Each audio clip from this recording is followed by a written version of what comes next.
NBC could be interested in acquiring the television rights for Friday Night SmackDown, with WWE's contract with Fox set to expire later next year. Bad Bunny was the hometown hero on SmackDown last night, but his jacket had to be blurred. We've got details as to why that is. Colby Corino, many thought he had signed with WWE, but his move has now broken down. We'll let you know why that has happened. WWE reportedly turned down the opportunity to sign MLW's Jacob Fatu on a number of occasions. WWE CCO Triple H reportedly has high hopes for Cameron Grimes on the main roster. Cody Rhodes wants answers from Brock Lesnar tonight at WWE Backlash. Rocky Romero reveals that there was quite a bit of backstage tension between WWE and New Japan Pro Wrestling after the signings of the Good Brothers last year. WrestleMania 43 could be headed to Nashville, and we'll let you know why. And Roman Reigns is set to return to Friday Night SmackDown next week.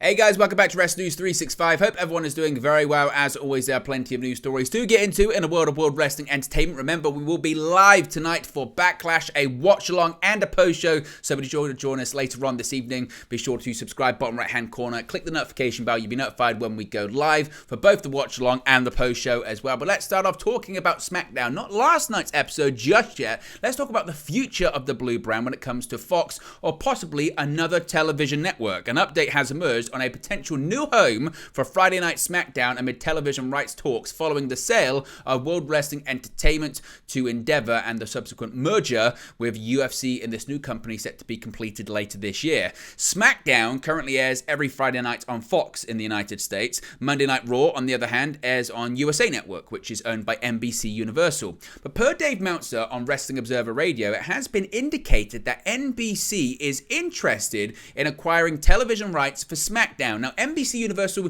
did have the TV rights previously for SmackDown, but it was also on the USA Network. Raw used to air on Mondays and SmackDown Live used to air on Tuesdays.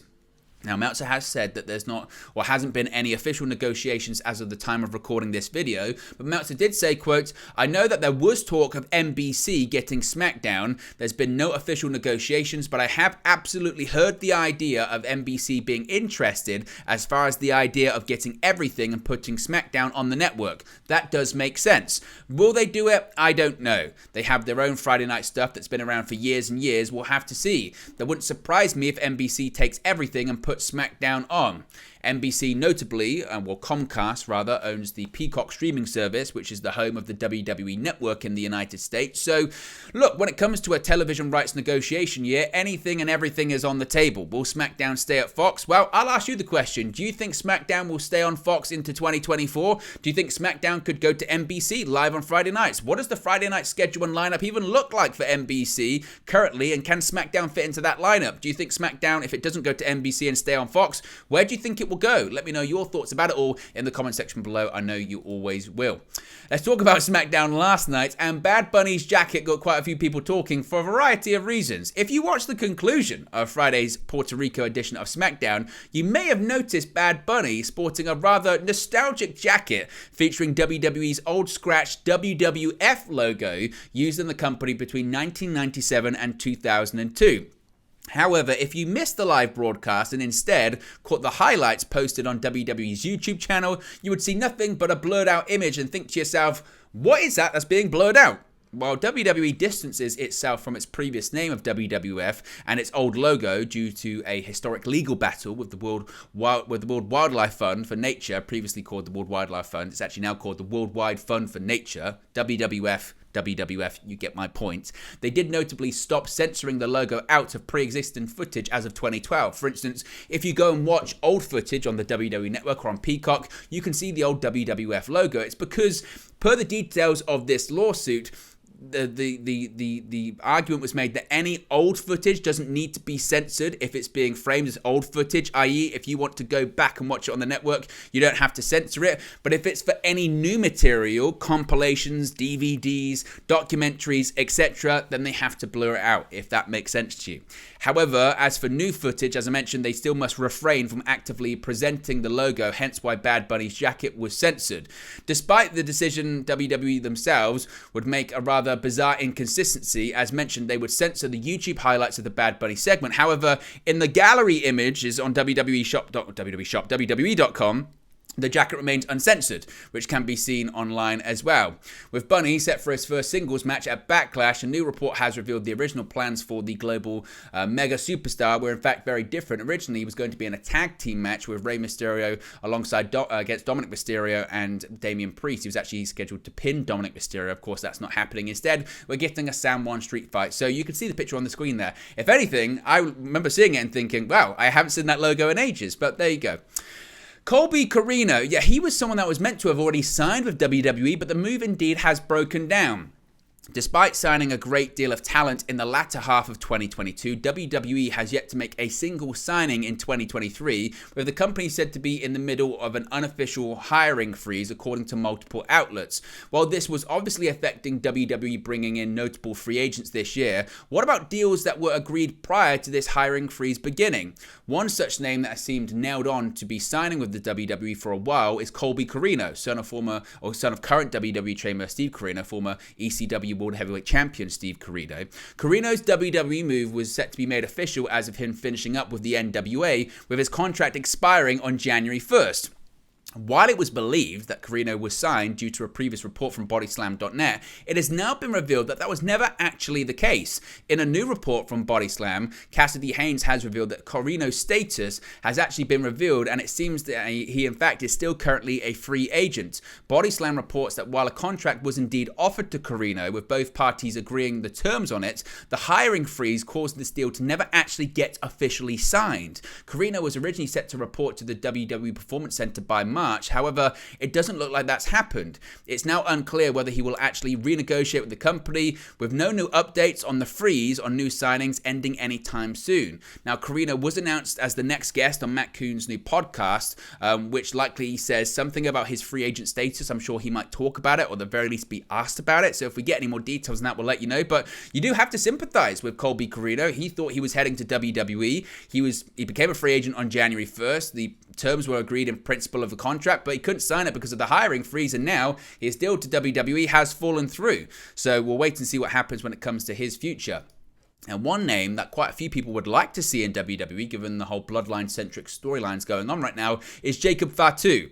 While the Uso status in the group may be under threat of the bloodline, there are always others from the Anoa'i family that WWE could recruit. However, what if WWE did actually have the chance to sign their next bloodline superstar but passed up on the opportunity? Well, according to MLW boss Court Bauer, that is exactly what happened with Jacob Fatu, a major star for the promotion that WWE passed up on bringing in after a tryout at WWE's Performance Center. Bauer would detail Fatu's failed tryout on Busted Open Radio, noting that WWE also passed up on MLW World Heavyweight Champion Alex Hammerstone. Bauer revealed, quote, Hammerstone went for a few tryouts and was told, you look too much like Triple H. The same with Fatu. People forget he had like 3 or 4 tryouts at WWE PC. They didn't sign him. Now everyone's like, he should go to WWE. There's a reason the dude keeps re-upping with us. This is the system that has figured it out. We found him and he found himself. He has all the love for his family, the bloodline, and what they're doing there in WWE, but he's enjoying his time in MLW. If you're finding him on MLW, support the company that gave him the spotlight. Don't try fancy book something when the machine there didn't get it, didn't see it. So support where he is and support where he is thriving. Now, both Fatu and Hammerstone would fatefully debut with MLW on the very same night on January 25th, 2019. Bauer would reiterate the importance of both men in the promotion's success over the last 5 years, naming them the bedrock of the promotion. He said, quote, Hammerstone and Fatu have been the bedrock of MLW. We have built the last 4 or 5 years of MLW on the back of them. If both Hammerstone and Fatu continue to impress and grow as performers, it's hard to imagine WWE ever passing up on the opportunity to right this wrong in the future. But as of right now, they're an MLW. But do you think Jacob Fatu could ever make his way to WWE, or will he hold a grudge that WWE passed on him 3 or 4 times? Now, one name that's made a main roster debut finally is Cameron Grimes. Now, according to a new report, Triple H has high hopes for one of the recent call-ups, that being Cameron Grimes, including having advocated for him to be called up for a very long time. After Cameron Grimes made his SmackDown debut last night in a backstage segment with Adam Pearce and Baron Corbin, his upcoming debut match on the main roster was made official. Next week on SmackDown, Cameron Grimes will make his main roster debut on television against Baron Corbin. However, according to WRKD Wrestling on Twitter, Triple H has had his eye on Grimes Grimes for quite some time, and he is expected to receive a push after the draft goes into effect. They wrote, quote, "While drafted last, we've heard Triple H has high hopes for Cameron Grimes, having long advocated for him to be called up. Between mic skills, body transformation, he has supporters backstage, and a push is expected once the draft goes into effect." Grimes stunned fans recently after having been absent from NXT television for quite some time. He popped back up with new photos showing a remarkable body transformation that has reportedly turned some heads backstage in WWE. So could Grimes be on the path to do great things on WWE TV? We'll have to wait and see. One of the biggest matches tonight, and possibly the main event of Backlash, is Cody Rhodes versus Brock Lesnar. And according to Cody Rhodes on last night's edition of SmackDown, he's prepared to get answers from Brock, even if he has to beat them out of him. Given a passionate promo on the go-home edition of SmackDown last night, ahead of Backlash this evening, after a video recap of the dastardly actions of Brock Lesnar attacking Cody Rhodes at the Raw after WrestleMania, Cody reminded fans we don't have an answer as to why he did it, and it's true, we do not. However, even if Rhodes has to beat it out of Lesnar, he's prepared to get an answer. So maybe tonight we find out why. Why did Brock Lesnar attack Cody Rhodes? Is it because he was frustrated on going on first at WrestleMania, even though he's done it before? Could it be that he's back in the hands of Paul Heyman, which they have teased on WWE TV as well? Are we going to get answers tonight, or is this going to be one of those famous unanswered WWE questions? Now, if you cast your mind back to last year, when WWE re-signed the Good Brothers, there was a bit of tension and confusion about the status of Gallows and Anderson when it came to their remaining New Japan Pro Wrestling dates. Amid Triple H's re-signing spree in late 2022, the surprising returns of Luke Gallows and Carl Anderson would cause a significant stir between WWE and New Japan Pro Wrestling. The controversy surrounding the signings of the Good Brothers came largely due to Anderson still carrying the New Japan Never Openweight Championship upon his arrival back in WWE. While the two parties developed some form of working agreement surrounding the situation, what would cause a wedge between the companies was the arranged date for Anderson to defend and drop his title. WWE's booking of Anderson for a match at November 5th's Crown Jewel on the same day as his planned match at New Japan's Battle Autumn would cause a lot of headaches for New Japan in particular, something that current New Japan Pro Wrestling star and office rep Rocky Romero would detail on an appearance on the Comedy Store Wrestling podcast. Romero detailed the backstage drama of the situation and how WWE's Chief Content Officer Paul Triple H Levesque would handle the situation.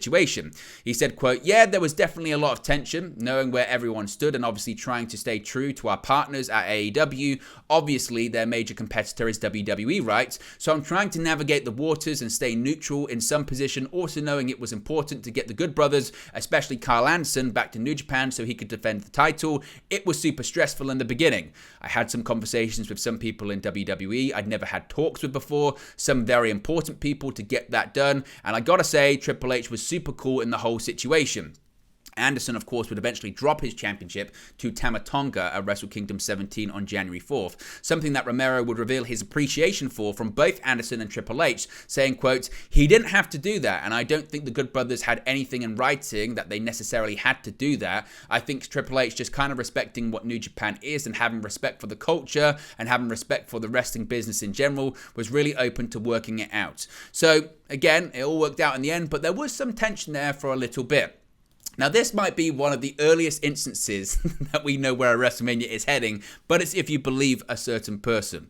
A new report has revealed the potential host city for, get ready for it, WrestleMania 43 in 2027. WWE is coming off the heels of a record-breaking WrestleMania 39 event at SoFi Stadium in Los Angeles, California. The company is set to bring the showcase of the Immortals to Philadelphia, Pennsylvania next year, but the location for the 2027 event has now been possibly revealed. According to Tennessee Titans president and CEO Burke Nihill, WWE has committed to bringing WrestleMania to Nashville, Tennessee for the first time in 2027.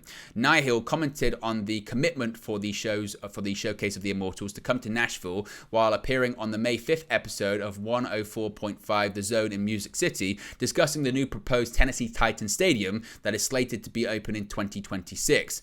The planned new stadium will be enclosed and seat 60,000 people for football. If this comes to pass, it will mark the first WrestleMania event in the state of Tennessee. So possibly it could be coming to Nashville then, but let's be honest, 2027, that's a long way away, and a lot, especially in pro wrestling, can happen in 4 years.